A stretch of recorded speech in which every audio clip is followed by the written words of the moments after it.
Olá, tudo bem? Vamos iniciar mais uma aula do Aprova Mais Enem dos Concursos, uma iniciativa do Governo do Estado do Maranhão. Eu sou a professora Glenda e vocês podem observar a apostila dessa nossa aula aqui no link abaixo na descrição do vídeo ou no QR Code que está aparecendo na tela. Eu espero que vocês tenham uma boa aula de noções do direito e hoje nós vamos começar mais um dos poderes administrativos. Trabalhamos poder normativo na aula anterior e agora vamos compreender o que é o poder hierárquico e o poder disciplinar, certo? O poder hierárquico, ele se observa a partir do escalonamento de funções dentro da organização administrativa.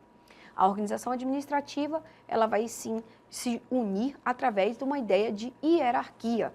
E a partir disso, também observaremos que, fruto do poder hierárquico, temos o poder disciplinar. Nessa aula, vamos observar os dois, tanto o poder hierárquico quanto o poder disciplinar. Perfeito?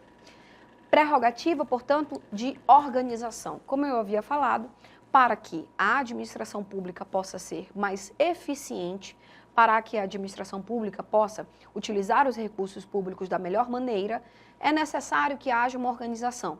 Essa organização observa hierarquias e, nesse sentido, por exemplo, os órgãos quanto à posição estatal estarão escalonados. Haverá, por exemplo, órgãos com funções mais, portanto, independentes e órgãos com funções mais subordinadas. Também isso se aplica aos agentes públicos. Haverá autoridades superiores que determinarão, dentro da hierarquia da administração pública, as funções que devem ser exercidas de acordo com a lei dos administrados. Perfeito? Permite ao administrador público estruturar, escalonar e hierarquizar a administração pública. Essa estrutura é uma estrutura prevista em lei, mas ela pode ser fruto também da desconcentração e das escolhas que estão também dentro da autonomia discricionária do administrador público, mas, obviamente, que tudo isso observa o que já está disposto em lei para os cargos, para as funções que são exercidas pelos agentes públicos, certo? Esse escalonamento, que é, portanto, um escalonamento hierárquico que parte da autoridade competente superior até os administrados, certo? Deve ser observado no poder hierárquico. Tanto o poder hierárquico quanto o poder disciplinar se voltam apenas aos agentes públicos, em regra, tudo bem? Ou seja, só aqueles que estão com um vínculo específico com a administração pública. Aqui nós não estamos tratando, em regra, dos particulares. Portanto, a administração pública não se utiliza do poder hierárquico, do poder disciplinar, para determinar condutas dos particulares, apenas para determinar condutas aos administrados, ou seja, aos agentes públicos. Perfeito? Nesse sentido, é dever do administrador fiscalizar o cumprimento dos atos praticados pelos subordinados. Quando conversamos sobre regime disciplinar, tratamos sobre omissão. Não é possível que o administrador público haja de maneira omissiva, ou seja, não resguardando aquilo que é seu dever poder, que é seu munus público. E por isso que é devido, que é cabível ao administrador público fiscalizar se o administrado está exercendo suas funções da maneira mais correta, ou seja, é um ato correcional de correção do administrador público competente diante dos seus administrados. Perfeito? Se, por exemplo, o administrador competente ignora essa fiscalização do cumprimento dos atos praticados pelos subordinados, se ele ignora, se ele, por exemplo, não observa que os seus administrados cometeram infração disciplinar em que é cabível advertência, ali ele também está incorrendo em infração disciplinar e, obviamente, que não está cumprindo aquilo que foi determinado por lei para a sua função. Está violando seu poder hierárquico. Além de fiscalizar, ele deve rever os atos praticados pelos seus subordinados. Se os atos praticados, por exemplo, estiverem contidos, estiverem imbuídos de nulidade, o administrador competente, a autoridade pública competente, deve revisioná-los, deve reformá-los. Isso também se observa no princípio da autotutela da administração pública. A administração pública pode rever quaisquer atos, sejam eles nulos, sejam eles anuláveis, é possível fazer a revisão. E mesmo quando é mais conveniente e oportuno ao interesse público, ou seja, observando-se a necessidade, a proporcionalidade e também a eficiência, é possível a revisão desses atos, certo? Além disso, é necessário que se aplique sanções e penalidades. Isso é advindo do poder hierárquico, mas é um reflexo do poder disciplinar, perfeito? Ou seja, o administrador público, porque tem hierarquia, porque está estruturado de maneira hierárquica, a autoridade competente pode aplicar aos seus subordinados sanções e penalidades administrativas. Não estamos falando aqui da esfera criminal, tudo bem? Avocação e delegação. Qual é a diferença entre avocação e delegação? Isso está inserido dentro do poder hierárquico porque é a autoridade competente que pode delegar funções ou avocar funções. De maneira bem básica, a delegação é o repasse de algumas funções que são possíveis para os administrados. Já a avocação é a chamar para si funções que são dos administrados e não da autoridade competente. Tanto a delegação quanto a avocação são possibilidades advindas do poder hierárquico da administração pública, tudo bem? A avocação permite temporariamente que a chefia exerça a competência inicialmente atribuída ao agente subordinado. Ou seja, a autoridade competente pode chamar para si, chamar para o seu exercício regular de direito, exercício regular de atos administrativos, função que não é sua, função que é do administrado. Por quê? Porque talvez seja necessário rever atos, porque talvez aquele servidor esteja de licença e ali aqueles atos administrativos ainda assim têm que ser realizados. Então, a avocação é uma possibilidade dentro do poder hierárquico, perfeito? Já a delegação permite temporariamente a extensão das atribuições de um órgão a outro de mesma hierarquia ou de hierarquia inferior. Vamos lá. Se delega, o administrador público ou a autoridade competente, ela delega uma função, ou seja, repassa uma função que é sua, temporariamente. Pode ser para órgão de mesma estrutura, ou seja, de mesmo escalonamento, de mesma hierarquia, ou para órgão inferior, tudo bem? Ou seja, a autoridade pode passar para órgão de mesma hierarquia ou para órgão inferior, aquela competência que, em regra, é sua, temporariamente será delegada. Certo? O agente delegante não perde a competência delegada, é apenas uma extensão. O agente, a autoridade que delega, a autoridade competente, que delega uma função que é sua, ou seja, repassa essa função, esse repasse é sempre temporário. Ele nunca é um repasse da função. A função está estabelecida por lei. O cargo tem que exercer determinadas funções e essa função não pode ser repassada de maneira executiva, direta, para outro órgão, para outro agente, perfeito? Ou seja, é só temporário, é uma extensão daquela função que é do agente delegante para o agente delegado, certo? Da autoridade competente para o subordinado, ok? Subordinado ou de mesma hierarquia, como nós observamos.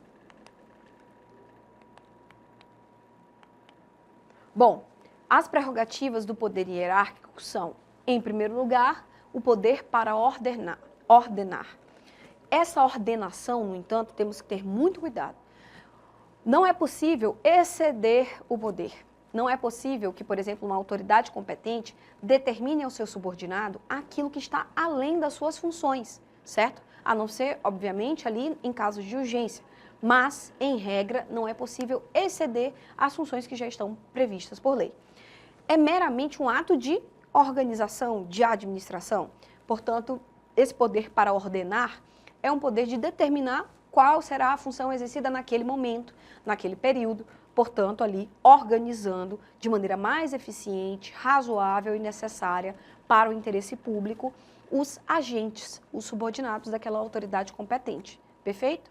Ou seja, não se extrapola os limites descritos em lei, apenas se organiza, se ordena, se determina funções em cada momento, designando, portanto, de acordo com a eficiência para a administração pública, voltados para o interesse público. Poder de controle ou fiscalização. Esse poder de controle ou fiscalização é um dever-poder, certo? Além de ser uma necessidade, além de ser uma possibilidade da autoridade competente, é uma necessidade. A autoridade competente, ela não pode deixar de fiscalizar, ou seja, como a gente diz, ela não pode deixar de ela não pode fazer vistas grossas, ou mais atualmente, né, não pode passar pano, né, ela não pode deixar de observar uma conduta, por exemplo, que é irregular, ela não pode deixar de correcionar os seus subordinados, ela tem que observar como eles estão atendendo às funções para as quais a lei designou aquele cargo público, certo? Então, portanto, deve-se sempre fiscalizar ou controlar a atividade dos subordinados. Não é possível permitir que a administração pública, aspas, corra solta, ocorra sem a fiscalização, ocorra sem o controle necessário. Poder de alteração de competências. Aqui a gente já conversou, a alteração de competências temporária, né? Por delegação ou por avocação. Temporária, porque uma alteração de competências efetiva deve ocorrer pelo menos ali no poder normativo, quando a gente observa ocorrendo dentro do judiciário, que, porém, é claro que dentro da delegação e da avocação serão com a alteração de competências temporária, tá? Poder revisional. Esse poder revisional é o poder de rever os atos dos subordinados, como já conversamos. O subordinado, caso ele atue de maneira irregular, causando ali, portanto, um ato nulo, um ato anulável, é possível que a administração pública, e nesse caso a autoridade competente, reveja aquele ato, portanto, atuando em autotutela, reformando um ato que ali não poderia ter sido realizado, ok? Poder de resolução. É necessário que se observe aqui essa ideia de conflito de atribuições. É muito comum que isso ocorra no judiciário, por exemplo. Uma vara da Fazenda Pública, nós temos, por exemplo, 4, 5, 10 varas cíveis, varas que tratam de causas cíveis, de causas, por exemplo, de família, certo? De causas de bens. Essas competências de cada uma dessas varas são, aliás, designadas a partir do poder hierárquico. Esse conflito das atribuições, que já foi designada por lei, que já foram designadas por lei, quem vai resolver esse conflito de atribuições é a autoridade competente, portanto, a autoridade que tem o poder hierárquico para essas resoluções. Perfeito? Esse conflito de atribuições será resolvido pela autoridade competente. Esse é o poder de resolução advindo do poder hierárquico, certo? Poder disciplinar. Como já conversamos desde o início da aula, o poder disciplinar é uma extensão, um reflexo do poder hierárquico. Só é possível existir poder disciplinar porque antes existe um poder hierárquico e, obviamente, que a autoridade competente terá a possibilidade de sancionar, disciplinar os seus subordinados, ok? Óbvio que seus subordinados que estejam cometendo alguns dos atos que já conversamos a partir da Lei do Servidor Público Federal, ali no artigo 117, que são atos infracionais, atos que geram, portanto, danos à administração pública, ok? Não são quaisquer atos que devem ser disciplinados, que devem ser sancionados. Não cabe ao administrador público escolher quais são os atos corretos, incorretos, lícitos e ilícitos. Cabe ao legislador, e já foi feito, já foi realizada essa função de explicar quais são os atos positivos, as condutas que devem ser seguidas pelo administrador, pelo agente público, e quais são as condutas que não devem ser seguidas pelo agente público. Ou seja, esse poder disciplinar, ele nunca é um poder de manifestação de vontade. Não deve o administrador público, a autoridade competente, sancionar, disciplinar um subordinado a partir da sua vontade, da sua pessoalidade, violando, portanto, os princípios constitucionais. É necessário que ele atue sempre seguindo a lei. No poder disciplinar, sempre atue seguindo a lei, ok? Prerrogativas da autoridade superior acarretam um dever de obediência. Isso é muito importante. Se estamos falando de um poder hierárquico, os subordinados, eles devem obediência. É óbvio que o subordinado servidor público, ele não vai violar aquilo que está descrito em lei. Ele deve obediência nos limites da lei, ou seja, para meros atos de organização.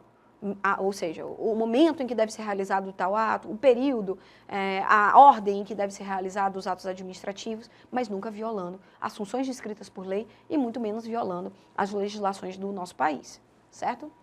A insubordinação do agente público caracteriza o descumprimento das determinações superiores e é óbvio que pode ser punido através da demissão. É uma infração punível com demissão.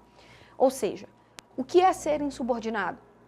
É violar determinações da autoridade competente superior que estão de acordo com a lei e que estão descritas como infração pelo artigo 117 da Lei dos Servidores Públicos Federal, a Lei 8.112. Tudo bem? Ou seja, não é qualquer ato que pode ser compreendido como insubordinação. Esses atos já estão descritos em lei. Perfeito?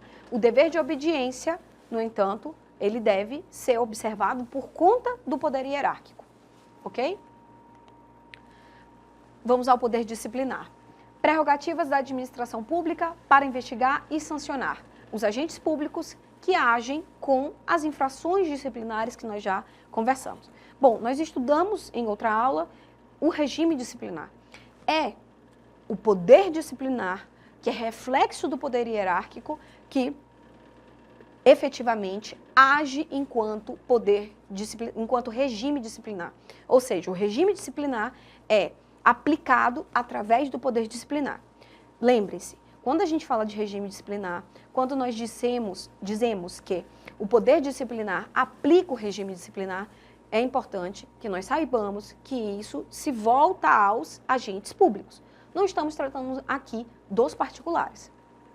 Resguardado sempre o contraditório e ampla defesa, é óbvio que quando um agente público age de maneira infracional, administrativamente, é necessário que haja um processo administrativo disciplinar.